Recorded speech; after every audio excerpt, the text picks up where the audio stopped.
Salve você que nos acompanha aqui pela TV 61. Começamos mais um bate-papo com Hélio Dolly, sexta-feira de cinzas, pós-carnaval. Hélio, como é que foi o carnaval? Tudo bem aí? Tudo bem, Negrão? Boa tarde, todas e todas, né? Agora passou o carnaval, agora falta a Semana Santa, né? Diz que as coisas só começam depois do carnaval, uns dizem que é depois da Semana Santa, mas não só o Brasil, como o mundo está bem agitado, né, Negrão? Muita agitação, né, Hélio? O bate-papo com o Hélio de hoje, a gente vai falar justamente dessa agitação no mundo, né? A guerra lá da Ucrânia, que tá lá, continua, né? E as coisas vão se acirrando, mobilização nuclear, inclusive. E o Hélio vai falar sobre isso e vai falar da postura dúbia do presidente Bolsonaro, né? Que está dando muito o que falar. E depois nós vamos voltar aqui para o Brasil e vamos falar de eleições. O Hélio vai comentar essa possibilidade do general Braga Neto ser o candidato a vice de Bolsonaro e falar aí da abertura da janela para a troca de partidos, que começa, acho que é amanhã, dia 3 de março, né, Hélio? Amanhã. Amanhã. E no baú do Hélio, o Hélio vai voltar lá em 1962, na crise dos mísseis. Enfim, Hélio, vamos então para a guerra da Ucrânia. Você tem acompanhado os últimos lances aí? Eu acho que a questão mais grave aí é essa mobilização que Putin faz dos mísseis atômicos, né? Como é que você está analisando essa situação aí? Negrão, acompanhar a gente acaba acompanhando, porque a televisão obedece ciclos, né? Teve o ciclo da Covid, veio de Petrópolis, agora é o da guerra, né? Depois vem outro. A gente tem que acompanhar muito material, muita informação, é difícil até assimilar tudo, e posições e posturas muito diferentes, né? À direita, à esquerda, vamos dizer, ao centro, então posturas diferentes de condenação. Agora mesmo a Assembleia da ONU sendo transmitido, alguns dos discursos que foram feitos na Assembleia da ONU foram transmitidos por alguns canais de televisão. É uma situação muito imprevisível para mim, sabe? Eu não, como já disse, eu não sou especialista na região, não sou especialista em economia, mas eu vejo uma situação muito grave, né, Negrão? Eu fico imaginando assim, será que o Putin pensou em todos esses desdobramentos quando ele resolveu invadir a Ucrânia? Será que ele pensou que a reação dos países comandados pelos Estados Unidos seria tão forte em termos de sanções econômicas, restrições no sistema bancário, tudo isso? E aí, daí ele ameaçar com mobilização de armas nucleares, que é uma coisa muito grave.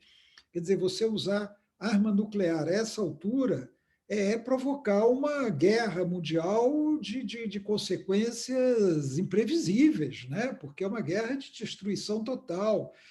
Então, assim, eu já disse, né? Nessa guerra eu não estou vendo nem mocinhos nem bandidos. Quer dizer, na verdade, eu estou vendo bandidos. Acho que eu errei. Eu só vejo bandidos nessa guerra, só vejo bandidos. Eu sou contra a invasão de um país pelo outro. Acho que os Estados Unidos provocaram isso, vendendo armamento à Ucrânia, não exigindo o cumprimento dos acordos de Minsk, permitindo que o governo ucraniano massacrasse cidadãos ucranianos de origem russa nas províncias do Donbass. Quer dizer, ao mesmo tempo, a OTAN faz o jogo dos Estados Unidos e, em vez de terminar a guerra, querer terminar a guerra pelos meios de dissuasão diplomática, está mandando arma para a Ucrânia, ou seja, está querendo que a guerra se intensifique. Muita informação e muita situação complexa. A Rússia vai resistir a essas sanções? Eu leio alguns comentaristas dizerem que sim, outros dizerem que não. Até que ponto o reflexo vai chegar nos países que estão sancionando e mesmo nos países que não estão se colocando, como o Brasil? Nós vamos ter reflexo dessas sanções, que eu acho tão irresponsáveis como a guerra, porque a gente sabe que quem sofre com as sanções são as populações, são o povo.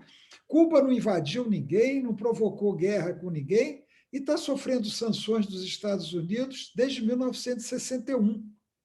né? Então, quer dizer, qual é o sentido dessas sanções? Aí, Negrão, eu vou fazer uma observação. Sabe que um dos comentários mais lúcidos que eu ouvi acerca dessa guerra, e olha que, aproveitando os feriados de carnaval, eu li bastante, ouvi bastante, vi televisão. Às vezes eu perco a paciência com os canais de notícia brasileiros, sabe, Negrão? A Tá difícil, paciência. né? Tá Não, é difícil. difícil. É difícil porque irrita, irrita. Os comentários simplistas, a maneira rasteira com que eles tratam, e a parcialidade evidente, né? Eu não estou cobrando que não tenha posição contrária à guerra, pode ser até contra a Rússia, mas informação é informação. Você tem que dar uma informação correta, checada. Qualquer informação que chega para eles, que seja ruim para a Rússia, eles divulgam na hora, como aquele famoso tanque ucraniano que passou por cima do carro. Né? Então, assim, é irritante a parcialidade, o simplismo. Ontem, aquele Demetrio Magnoli, que eu considero um imbecil, que fica dando fatos, ele deve ter uma memória muito boa, então ele sabe muito fato, muito detalhe, ele quer se mostrar um intelectual por esse caminho, dizendo que o PT segue a política externa de Cuba. Absurdo, basta você ler a nota do PT, a declaração do Lula e a nota de Cuba, e o pronunciamento do representante de Cuba na ONU, que você vai ver diferença. Você vai ver que não é a mesma coisa. Mas está havendo aí, Negrão, um esforço de pessoal aí dessa chamada terceira via de dizer que a posição do Lula é a mesma do Bolsonaro, quando não é.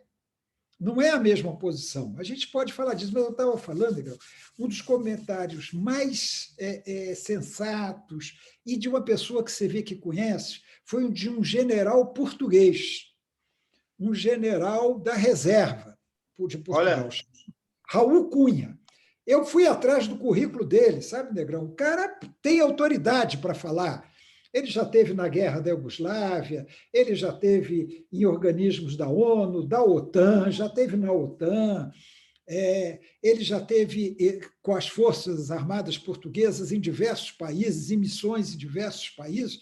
A Iugoslávia, assim, é o que chama mais atenção. Ele teve em Kosovo, que é aquela província que se tornou independente da Sérvia, que nós falamos aqui no programa, e ele tem carreira militar forte, não é desses generais que ficam no gabinete a vida inteira, não. Ele deu uma entrevista à televisão portuguesa, Negrão, e que ele fala algumas coisas, eu vou resumir aqui, algumas coisas com quais eu concordo perfeitamente, e é o contrário do que a gente está vendo aqui. Nós estamos vendo as emissoras de televisão exaltando a resistência ucraniana, estão resistindo, estão se armando com Molotov, vão resistir às tropas russas. O que ele fala? Armar os civis ucranianos que não têm treinamento militar é mandá-los à morte. É mandá-los à morte. Aí ele junta com outra coisa, ele fala assim, os ucranianos estão colocando baterias antiaéreas e peças de artilharia em zonas residenciais de Kiev. Então, o que significa? Mandar os civis à morte. Porque se um avião é atingido por uma peça de artilharia antiaérea, ele vai atacar essa peça de artilharia antiaérea. E aí os ucranianos estão colocando as peças de artilharia no meio da população. Então ele fala, isso é mandar civis à morte, não é elogiável. E o que nós estamos vendo as emissoras de televisão batendo palma e mostrando destruição de áreas civis, supostamente, porque eles não têm como provar, supostamente por mísseis russos, e vou fazer o parênteses aqui, Negrão, não defendo a Rússia, não defendo a invasão, sou contra a guerra. Mas aí eles atacam os russos sem saber, foram os russos mesmo que atiraram, como é que eles sabem? Como é que eles podem dizer que foram... Aí eu cheguei a ver o Globo citando fontes do Pentágono, e desde quando o Pentágono é fonte confiável a respeito de guerra? O Pentágono é parte da guerra, não é fonte confiável.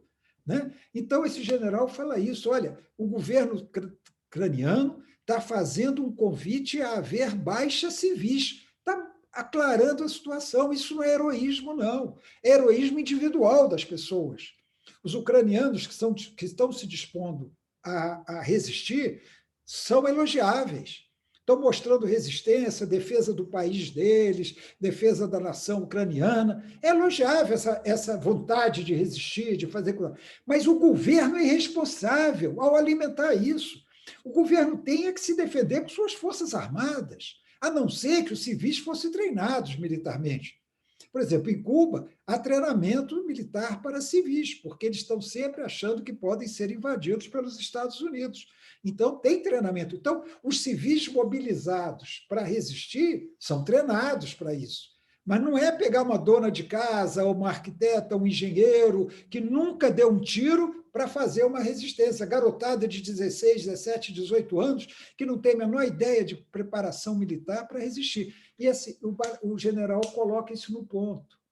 Aí ele fala assim, as forças russas querem destruir o batalhão Azov. Por isso que Mariupol é um cenário grande de guerra, porque o batalhão Azov, que é um batalhão de nazistas, que foi incorporado ao Ministério do Interior da Ucrânia por esse presidente tão elogiado, o batalhão Azov manteve o batalhão Azov. É óbvio que os russos querem destruir o batalhão Azov, que matou milhares de russos, de cidadãos ucranianos de origem russa e de russos residentes na Ucrânia. 15 mil foram assassinados, cidadãos ucranianos de origem russo ou russos residentes na Ucrânia. Então, ele fala, aí ele fala o fulcro da questão. Ele falou assim, olha, nós, e ele assume, nós ocidentais, nós da OTAN, provocamos essa guerra. Nós incentivamos essa guerra. Nós incentivamos o governo ucraniano a que essa guerra existisse. Disse assim, os Estados Unidos vendeu 600 milhões de dólares em armas para a Ucrânia, quando o esforço deveria ser o contrário. Deveria ser desarmar a Ucrânia. Né? Então, ele acusa claramente os líderes ocidentais. E demonstra, aí eu fiquei aliviado, que eu errei feio nessa. Eu achava que o Putin não iria invadir a Ucrânia. Até ele anunciar, eu achava que ele não iria. Eu achava que ele, no máximo, poderia invadir as províncias separatistas, para defender as populações das províncias separatistas. Errei. Mas o general português também errou. Eu também errei, né? Eu até gravei um vídeo falando sobre isso. Né? Ele fala assim, olha, eu realmente achava, para mim foi uma surpresa, a Rússia ir além das duas repúblicas. Para mim foi surpresa. Né? Agora, ele fala, olha, os países ocidentais nunca pressionaram a Ucrânia a cumprir os acordos de Minsk. Nunca pressionaram. A Ucrânia está descumprindo os acordos de Minsk desde 2014, provocando a Rússia. Então, ele fala, a OTAN tem culpa, sim. Ele não absolve a Rússia, não defende a Rússia, não defende o Putin, mas ele fala, a OTAN tem culpa, a Ucrânia tem culpa. Derrubou um presidente legitimamente eleito, com o apoio dos Estados Unidos, com o apoio da OTAN, derrubou o presidente eleito. Aí fala assim, realizaram eleições, por exemplo. Ele falou, foram eleitos, mas não deixaram 8 milhões de russos votarem. 8 milhões de russos de origem russa não votaram, não puderam votar na eleição. E aí é uma coisa muito interessante essa fala do general português Raul Cunha. É uma pessoa com autoridade para falar. Então, a gente fica vendo essa coisa maniqueísta do bem e do mal, como se Estados Unidos, OTAN, o cinismo. Eu assisti há pouco, Negrão, a embaixadora americana na ONU falando. É um cinismo. Ela fala como se os Estados Unidos nunca tivessem invadido um outro país, como se os Estados Unidos nunca tivessem bombardeado outros países. Aí ela fala, as vítimas inocentes, as vítimas... Espera aí, e as vítimas causadas pelos Estados Unidos em 50 países, pelo menos, ao longo desses últimos anos, isso é para falar nos últimos anos, na Síria, no Afeganistão, no Iraque. Né? As vítimas civis que os Estados Unidos têm causado na África, a França, causado na África também. Então, é um cinismo, é uma hipocrisia que, realmente, Negrão, eu confesso, eu sou muito tranquilo, mas eu confesso que me irrita assistir. É irritante, né, Hélio? Porque, assim, você mencionou agora um pouco atrás, lá, a resistência heróica, coquetel Molotov, tal, são heróis, né? Os palestinos que resistem bravamente lá são o quê? São terroristas, né? Então, são assim, terroristas. Palestina existe, a ocupação por Israel é terrorista. Aí, quando você coloca alguma postagem criticando a ação de Israel, a resposta, Negrão, é imediata. Mas são Antissemita. terroristas, matou terroristas, esse cara que foi preso, agredido, é terrorista, todos viram terrorista. Na Ucrânia, não, são os heróis. E olha que eu quero ressalvar, eu acho heróico resistir. Eu É, acho com resistir, certeza, com né? certeza. Então, eu não estou condenando os ucranianos, os cidadãos ucranianos que se dispõem a resistir, com exceção Exatamente. dos nazistas, que estão organizando milícias para resistir aos russos. Mas aí é uma questão militar. Esses nazistas têm treinamento militar, sabem atirar, é outra coisa. Eu estou falando do cidadão comum, que se sente ofendido vendo seu país invadido e quer resistir, está indignado. Esse é o elogio. Esse presidentezinho lá, aplaudido de pé pelo Parlamento Europeu, isso aí é um farsante, é um criminoso. Ele tem responsabilidade nessa guerra, ele é criminoso. Ele poderia ter aceito algumas das questões colocadas pela Rússia, sem afetar a soberania da Ucrânia. Pelo contrário, defendendo a soberania da Ucrânia. Mas a gente está vendo como é que a coisa acontece. Né? É a guerra da hipocrisia, da mentira, é a guerra das fake news que a imprensa brasileira acolhe com a maior facilidade, né? Acolhe assim, veio de fonte ocidental, é verdade. Né? Logo a imprensa brasileira que fala tanto quanto as fake news do Bolsonaro. Exatamente, é interessante, né? Até comentei isso na vez passada, né? Que nesses momentos de muita contradição é que você começa a conhecer os pensamentos, né? Eu estou, assim, de certa forma, decepcionado e ao mesmo tempo, paradoxalmente, me divertindo ao descobrir o posicionamento de algumas pessoas que você até admirava, né? Que eu até admirava. Falei, poxa, grande democrata, esquerdista não, esquerda, né? Compreensão aí do mundo, e você vê que a pessoa, ela, na verdade, ela tem uma posição que é pró-imperialismo puro e simples. Né? Então, assim, é Negrão, complicado. e a esquerda que defende a invasão da Rússia, ela cai numa contradição fatal. Então, vamos inverter os sinais.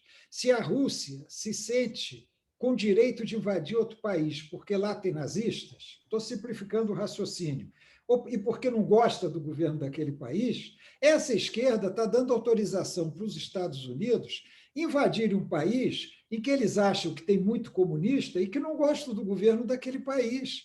É uma contradição. Se a gente não respeitar os princípios do direito internacional, vai ser um caos total.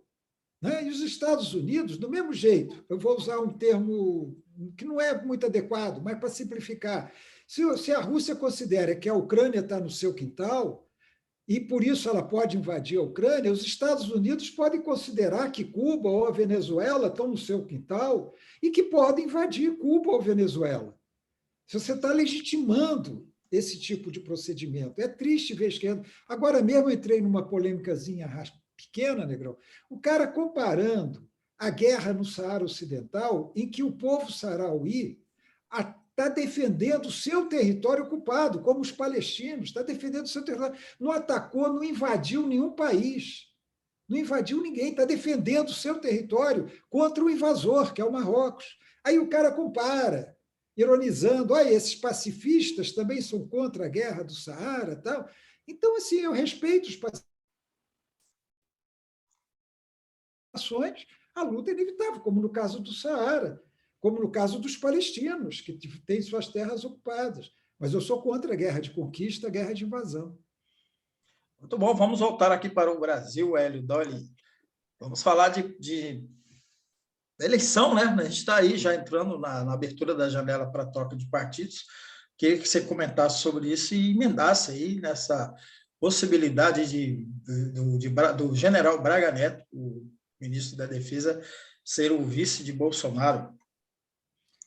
Negro, faz muito sentido. E, aliás, para ligar os dois assuntos, eu li que os militares no governo, incluindo o general Braga Neto, defenderam perante o Bolsonaro que ele apoiasse o Putin. Eu não sei se é verdade, eu li isso, que o general Braga Neto, Heleno, aquele outro lá, que eu sempre esqueço o nome, Ramos, que defenderam isso. faz muito sentido o Braga Neto ser vice do Bolsonaro. Por quê? Porque o Bolsonaro quer manter o pé lá nas Forças Armadas, no Exército Brasileiro, né? Ele quer manter esse público. E, por um lado, isso aí, quer dizer, poderia, poderia ser um político do Centrão, poderia, uma mulher, como a ministra Tereza Cristina, que é uma fascistinha, que o pessoal tenta apresentar como uma democrata. Essa ministra representa o agronegócio reacionário, a parte ruim do agronegócio. Poderia ser um evangélico, aquele bandido chamado Silas Malafaia está defendendo que seja um evangélico, mas o militar dá mais segurança para o Bolsonaro, né, Negrão? Porque, além dele manter Exatamente. um pé nas Forças Armadas, ele sabe que dificilmente vai sofrer um impeachment. E ele usa, eu já soube isso, ele usa o exemplo do Mourão. Ele fala assim: se o meu vice não fosse o Mourão, talvez o impeachment tivesse acontecido. Por quê? Porque os políticos não queriam colocar o Mourão no lugar do Bolsonaro, e a própria esquerda achava que trocar Bolsonaro por Mourão era o famoso 6 por meia dúzia. E o Bolsonaro fala: vamos colar o Braga Neto. Primeiro, que o militar é mais, segundo ele acha, eu acho que não, mas ele acha que o militar é mais fiel, será mais fiel a ele, não vai ameaçá-lo. Segundo, que os políticos vão pensar duas vezes em tirar o Bolsonaro para colocar um general de exército, né? E terceiro, porque ele mantém esse pé no exército. Eu acho bastante impossível que realmente o vice seja esse general Braga Neto, que é um Bolsonaro com 4 estrelas. Bolsonaro é um capitão e ele é um general de exército, mas eu acho os dois mesma coisa. Ele é mais elaborado, sabe falar melhor. O Bolsonaro não sabe falar, não sabe se expressar. Ele sabe falar. Eu não sei se ele gosta tanto de férias quanto o Bolsonaro gosta, porque o Bolsonaro adora, ele não trabalha quando não está de férias e fica de férias, tirou outro tempo de férias. Então, quer dizer, Bolsonaro, não sei se o Braga Neto é assim também, né? Exatamente. E a janela partidária, Hélio, Negrão, começa amanhã, né? isso aí também já está um negócio chato, né, Negrão? Porque não acontecem as definições. Cada hora tem alguma coisa que segura a definição. A janela partidária é um elemento para que as definições de candidaturas, federações, coligações sejam finalmente definidas. Por que definição que seja definida? Por quê? Porque agora os deputados vão poder mudar de partido. Então, eles vão ter, de amanhã até o dia 1º de abril, para mudar de partido. Aí você vai saber quem está em qual partido. E aí você vai poder definir também as federações. Embora eu acho que deveria primeiro definir as federações, aí eu sou deputado. Vou dar um exemplo. Eu sou deputado do Cidadania. Aí o Cidadania define federação com o PSDB, eu não gostei disso, aí eu tenho a janela partidária para mudar de partido. Agora, eu vou mudar de partido, ou então eu fico no Cidadania. Aí daqui, no mês que vem, o Cidadania chega e fala assim, eu vou me unir com a União Brasil. Fala, porra, agora eu não tenho mais jeito, eu não posso mais mudar de partido. Eu não tenho mais como mudar de partido. Então, eu acho que o processo não está muito legal. Mas, de qualquer maneira, Negro, nós vamos avançando. Agora, os deputados, por exemplo, que eram do PSL, que se juntou com o DEM para fazer União Brasil, podem mudar de partido e ir para o partido do Bolsonaro, o PL. Se algum deputado do PCdoB, do PV, do PSB não está contente com a federação do PT, então tem tempo agora de mudar de partido. E estão dizendo que essa federação do PT com o PSB não vai sair mais, está muito difícil. Sairia uma do PT com o PV e com o PCdoB, e o PSB sairia sozinho. Ruim para os candidatos a deputado do PSB, mas vamos ver o que vai acontecer. Então, Negrão, ainda está muito indefinido, ainda tem muita coisa para acontecer, e essa abertura agora vai proporcionar novas emoções. Fulano que saiu do partido foi para o outro, como é que ficou o tamanho de cada partido, tal. Uma coisa meio inútil, assim, do ponto de vista dos interesses maiores do país, mas que, de qualquer maneira, interfere em quem será o próximo presidente da República. Tá sem som, Negrão. Só um minutinho que eu tinha tirado o som. Vamos então para o baú do Hélio. No baú do Hélio, o Hélio vai rememorar, se bem que ele era novinho ainda também, né? Da crise dos mísseis em 1962. Algo parecido com os momentos que a gente vive, Hélio Dório. É parecido, sim, Negrão. Guardada a diferença de época, de circunstâncias, até de meios de espionagem, né? É uma situação parecida. Aconteceu em 62, em outubro de 62, eu tinha 11 anos e ia fazer 12.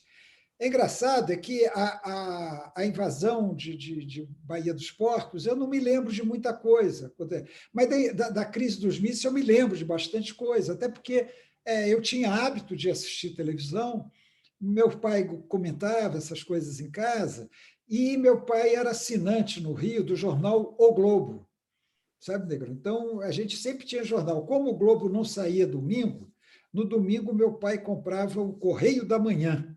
Correio da Então, Manhã, exatamente. eu lia os jornais, eu sempre gostei, assim, eu li os jornais. Eu me lembro de lembrar mais da época da crise dos mísseis de 62 do que um ano antes a invasão de Cuba pelos mercenários exilados cubanos, com apoio dos Estados Unidos. Mas um fato, como eu disse no outro programa, está ligado ao outro. O que aconteceu, Negrão, em outubro de 62? Temendo uma nova invasão, Cuba pediu à União Soviética, do qual era aliada, que instalasse mísseis nucleares em Cuba, ou seja, um poder dissuasivo. Para dissuadir os Estados Unidos de tentar uma nova invasão, haveria mísseis nucleares em Cuba. E a União Soviética providenciou a construção do local para o lançamento dos níveis, chamados silos, tal, e o envio de mísseis para Cuba. Só que, na época, você tinha os voos do U-2, U-2, voos a altíssima altura, voos de espionagem, que fotografavam, o avião ia passando e fotografando o território do país. Tem um fato célebre, um piloto americano que foi derrubado sobre a União Soviética, chamado Gary Powers, e que foi derrubado em cima da União Soviética. Então, um desses aviões U-2 sobrevoando Cuba detectou que havia ali uma movimentação de mísseis, de uma área para montar mísseis nucleares. E, ao mesmo tempo, a Marinha dos Estados Unidos detectou uma elevada frequência de navios soviéticos em direção a Cuba. Então, esses dois fatores. Os Estados Unidos reagiram e decretaram um bloqueio naval a Cuba. Cercaram Cuba e abordavam os navios soviéticos em direção a Cuba. Se esses navios estivessem carregando mísseis nucleares, teriam que fazer meia volta, teriam que voltar. Então, isso aí, né, criou uma tensão mundial muito grande, porque você tinha ali um enfrentamento direto dos Estados Unidos com a União Soviética. Kennedy, presidente John Kennedy, e o Nikita Khrushchev, que era o dirigente maior presidente do Politburo, tal, o dirigente maior da União Soviética. E foi muita tensão, porque bloqueio naval, a União Soviética dizendo que ia romper o bloqueio, e os generais, sempre os generais, né, Negrão? Os generais americanos insuflando Kennedy a invadir Cuba. Isso tudo está comprovado historicamente hoje, passado o tempo.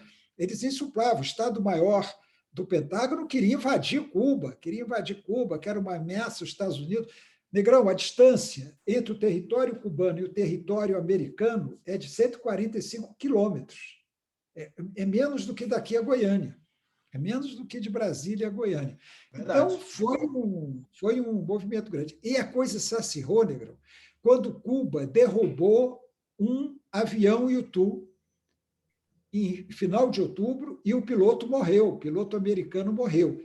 Aí ganhou, o negócio ganhou, isso aí foi em outubro, foi na segunda quinzena de outubro. Isso aí ganhou uma dimensão ainda maior. Até, Negrão, que o Khrushchev e o Kennedy chegaram a um acordo. Esse acordo, parte dele ficou secreta durante alguns anos. Qual era o acordo? O acordo era que a União Soviética retiraria os mísseis, não enviaria mais mísseis para Cuba, e, ao mesmo tempo, os Estados Unidos se comprometiam a não invadir Cuba. Nunca mais pensar em invadir Cuba. Isso, na verdade, está sendo cumprido até hoje. E os mísseis foram retirados. Agora, a parte secreta do acordo, que foi divulgada alguns anos depois, era a seguinte: ao mesmo tempo que os soviéticos retiravam os mísseis de Cuba, os Estados Unidos retirariam mísseis da Turquia e da Itália. Os Estados Unidos tinham recentemente instalado mísseis na Turquia e alguns mísseis na Itália. Então, os Estados Unidos se comprometeram a retirar os mísseis da Turquia e da Itália. Então, foi possível um acordo diplomático. Inclusive, a partir dessa crise, Negrão, tem dois fatos, assim, só dois fatos que rapidamente eu quero citar. Um, foi a partir dessa crise que se criou uma instituição que os jovens hoje não têm ideia do que seja, mas que na época era muito importante. Era o telefone vermelho. Né? O telefone vermelho que ligava diretamente a Casa Branca ao Kremlin. Então, o Khrushchev e o Kennedy acertaram, criaram uma linha direta, que era chamada de telefone vermelho, em que eles podiam se falar a qualquer momento. Isso aí era um fator importante para impedir uma guerra nuclear, né? Algum problema entre os dois países. E a outra consequência, Negrão, que foi paulatina, 6 anos depois, em 1968, foi assinado o Tratado de Não Proliferação de Armas Nucleares, que vigora até hoje. Foi assinado entre os países um Tratado de Não Proliferação Nuclear, que até hoje está em vigor e que impede o desenvolvimento de armas nucleares, a nuclearização de países que não têm a arma, que só pode usar a energia nuclear para fins pacíficos, etc, etc. E aí, Negrão, eu quero ressaltar uma coisinha, que é a posição do Brasil na crise dos mísseis, comparando com a posição do governo brasileiro agora. Naquele tempo, o presidente no Brasil era João Goulart, que havia sucedido o Jânio, depois da renúncia. Era um presidente do Partido Trabalhista Brasileiro. O ministro das Relações Exteriores não era um esquerdista, era Santiago Dantas. Santiago Dantas, chamado Professor Santiago, não era de esquerda. Ele era um fator de equilíbrio no governo do Jango. Agora, o Brasil tinha claramente definida uma política externa independente. Não era submissa aos Estados Unidos como é hoje. Só que hoje você tem aquela contradição Bolsonaro. Bolsonaro é aquele cara que faz continência para a bandeira americana. É o cara servil aos Estados Unidos, mas ele é Trump. E o presidente agora é o Biden. Então, como ele também é fascista, ele tende para o Putin, porque é muito parecido o nível de repressão, o nível moral, de posições conservadoras dele e do Putin, são muito próximos. Então, essa ambiguidade da política externa brasileira que nós temos hoje não existia naquela época. Qual foi a posição do Brasil? Os Estados Unidos pediram apoio dos países da América Latina, todos, pediram a todos. E houve um pedido ao Brasil para intermediar uma aproximação entre o Kennedy e Cuba. Houve isso. Mas qual foi a posição do Brasil? Contra a invasão de Cuba, descartando qualquer apoio a uma invasão de Cuba, e os Estados Unidos queriam respaldo, caso optassem por invadir. A defesa da autodeterminação do povo cubano, ou seja, o povo cubano tinha o direito de fazer o que quer em seu território, mas a defesa da paz, sem guerra, contra a guerra, e em favor de uma solução diplomática que respeitasse a soberania dos países. Uma posição firme. Não é aquele apoio incondicional aos Estados Unidos, como nós vimos depois do golpe, em que tropas brasileiras foram para a República Dominicana para derrubar um governo legalmente constituído para confrontar a Constituição da República Dominicana, a pedido dos Estados Unidos. Então, a política externa independente é isso, defesa dos princípios internacionais. não é essa, vamos dizer assim, uma palavra antiga, essa mixórdia que você tem hoje, que você não sabe para onde vai o Brasil, qual é o princípio que o Brasil defende, discursos ambíguos e tal, e é absurdo querer comparar esse discurso com o discurso do Lula. Isso é estratégia eleitoral de terceira via, viu, Negão? Que quer dizer que Lula e Bolsonaro é a mesma coisa, o que é um grande absurdo, né? Exatamente, né? Não saber que há diferenças aí, né, de posturas políticas, morais, étnicas, etc. E assim a gente vai terminando aqui o nosso bate-papo com o Hélio Dório de hoje. Obrigado, Hélio. Obrigado a Obrigado aí você. você que nos acompanhou, nos ajude aí a impulsionar o nosso programa, compartilhe, se inscreva. E você que está na TV 247 nos assistindo aqui, faça o mesmo. O pessoal está quase chegando a 800 e depois vai arrumar para 1 milhão de inscritos. Isso é muito bom para impulsionar esse grande canal, esse grande veículo de comunicação democrático em defesa do Brasil, da democracia progressista. Hélio, um grande abraço, até sexta-feira. Até lá.